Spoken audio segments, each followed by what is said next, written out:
Assalamu alaikum students, how are you all? Hope you all are fine. Today our topic is leading the freedom movement and subtopic is page number 80. We will discuss inshallah page number 80. Day is Wednesday and date is 2nd December 2020. In the previous lesson we have discussed about the life of Qaid Azam Muhammad Ali Jinnah. We will continue this one topic again. As we have discussed in the previous lesson that Qaid Azam Muhammad Ali Jinnah joined Muslim League. Okay, अब उन्होंने मुस्लिम league में joining दी. इसके बावजूद भी वो कहते हैं they are struggling for settling of the differences between Muslims and Hindus. तो उनका क्या था, उन्हें ये था कि मुसलमान और हिंदू जो हैं ये वो हमेशा मिलकर रहें. बिकॉज एवर जॉइंट कॉन्फ्रेंसेस, उनमें कॉन्फ्रेंसेस हुई मुस्लिम लीग की और इंडियन नेशनल कांग्रेस की. तो इसमें बहुत चांसेस थे कायद अज़म मोहम्मद अली जिन्ना को कि मुसलमान और हिंदू जो हैं ये मिलकर रहेंगे.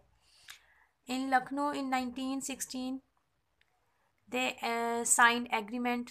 अब जो लखनऊ में हुई थी कॉन्फ्रेंस 1916 में, उसमें एक एग्रीमेंट पर साइन भी हुए थे कि there should be separate electoral state, कि सेपरेट इलेक्टोरेट होंगे. मींस कि जो मुसलमान है वो मुसलमानों को वोट देंगे, जो हिंदू है वो हिंदुओं को वोट देंगे.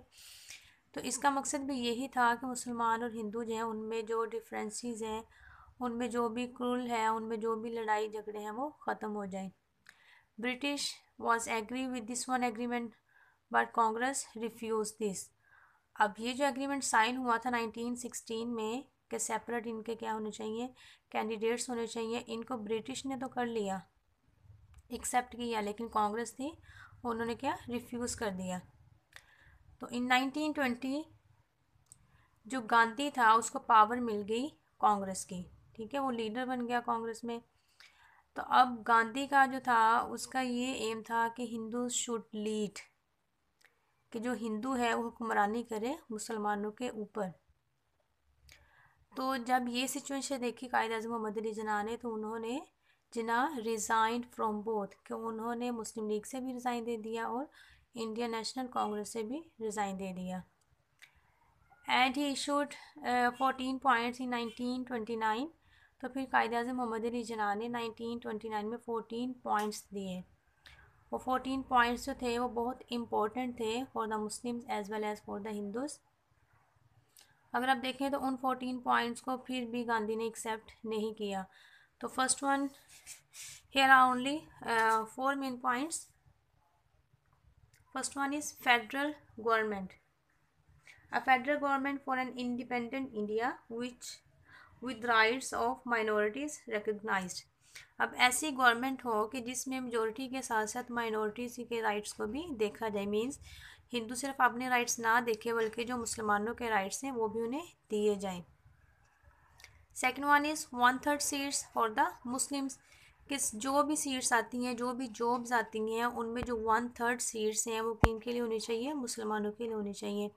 Because Muslims are in minorities, तो माइनॉरिटीज़ के जो राइट्स हैं उनको भी सामने रखना चाहिए. Third one is Muslim seat should be separated from Bombay, कि जो सिंध है वो मुसलमानों का सूबा है तो उसको अलग कर दिया जाए बम्बई से. And fourth one is major reforms in NWFP, कि जो बहुत सी रिफॉर्म्स दी गई NWFP में, जो कि अब जिसका जो प्रेजेंट नेम है वो है खैबर पख्तूनख्वा. तो उनमें डिफरेंट रिफॉर्म्स दी गई. तो ये 14 पॉइंट्स में से ये 4 पॉइंट्स यहाँ पर डिस्कस किए गए हैं. But Gandhi rejected these points. जो गांधी था उसने इन पॉइंट्स को भी रिजेक्ट कर दिया, मानने से इनकार कर दिया. At last Jinnah left India in 1930. तो ये सारी सूरत हाल को देखते हुए जो जिन्ना था फिर उन्होंने इंडिया को छोड़ दिया 1930 में. And he started law practice in London. और फिर वो लंदन चले गए अपनी लॉ की प्रैक्टिस करने के लिए. There were round table conferences in 1931 and 1932. अब लंदन में क्या थी, राउंड टेबल कॉन्फ्रेंसेज हुई जिसमें डिफरेंट लीडर्स जो थे वो पार्टिसिपेट करते थे. तो उन कॉन्फ्रेंसेस में जिन्ना ने भी पार्टिसिपेट किया और उसमें मुसलमानों के हकूक़ को मद्देनज़र रखते हुए मुसलमानों के लिए बात की. So this is all about page number 80 about Qaid Azam Muhammad Ali Jinnah. Learn this one lesson very carefully. Allah Hafiz.